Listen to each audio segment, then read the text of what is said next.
নমস্কার বন্ধুরা, এই মরশুমে মোহনবাগান আবারও তাদের পুরনো প্লেয়ার অর্থাৎ ঘরের ছেলে প্রীতম কোটালের দিকে হাত বাড়ালো মোহনবাগান টিম ম্যানেজমেন্ট।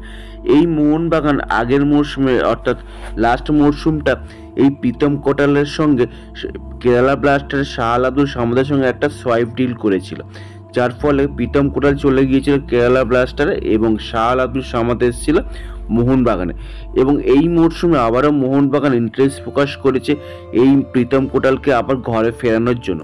এবার দেখা যাক এই প্রীতম কোটালকে আলটিমেটলি ঘরে ফেরাতে পারে কিনা মোহনবাগান টিম ম্যানেজমেন্ট। তবে যেটুকু আপডেট সেটুকু হলো, কেরালা ব্লাস্টার দীপক টাঙ্গরির সঙ্গে এই প্রীতম কোটালের একটা সোয়াইপ ডিল করার চেষ্টা করেছিল বা করার কথা বলেছিল মোহনবাগানকে, কিন্তু মোহনবাগান টোটালি সেই ডিলটাকে রিজেক্ট করে দেয়।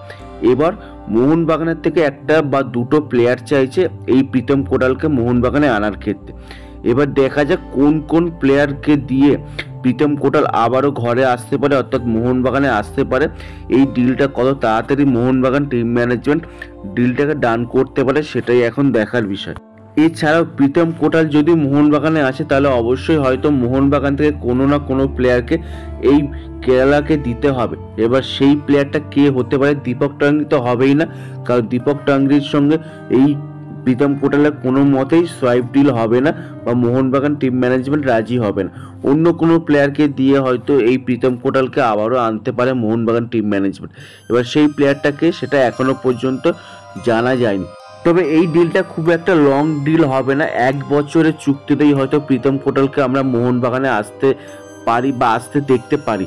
এবার দেখা যাক এই প্রীতম কোটালের পরিবর্তে মোহনবাগান থেকে কোন প্লেয়ার যায় বা আদৌ মোহনবাগান এই ডিলটাকে ডান করতে পারে কিনা। তবে প্রীতম কোটাল আসার জন্য অনেকটা এগিয়ে রয়েছে, তার কারণ কেরালা ব্লাস্টারের বর্তমানে যে কোচ রয়েছে তিনি প্রীতম কোটালকে নিয়ে ভাবনা চিন্তার মধ্যে নেই তার, যার ফলে প্রীতম কোটাল মোহনবাগানে আবারও কামব্যাক করতে চলেছে এবং এই ডিলটা খুব তাড়াতাড়ি হয়তো কমপ্লিট হয়ে যাবে এবং প্রীতম কোটালও রাজি রয়েছে মোহনবাগানে আসার জন্য। এবার মোহনবাগানের সঙ্গে কেরালা ব্লাস্টারের যে কথাবার্তা হবে বা যে ডিলটা হবে সেটাই তার উপরই অনেকটা নির্ভর করবে। তবে এই ডিলটা কমপ্লিট হওয়ার সম্ভাবনা রয়েছে। তোমরা অবশ্যই কমেন্ট করে জানাও প্রীতম কোটাল যদি আবারও মোহনবাগান জার্সি গায়ে মাঠে খেলতে নামে তোমরা কতটা খুশি হবে অবশ্যই কমেন্ট করে জানাও। এই ভিডিওটা এই পর্যন্ত যদি ভালো লেগে থাকে তাহলে অবশ্যই লাইক শেয়ার এন্ড কমেন্ট করো এবং অবশ্যই চ্যানেলটিকে সাবস্ক্রাইব করো।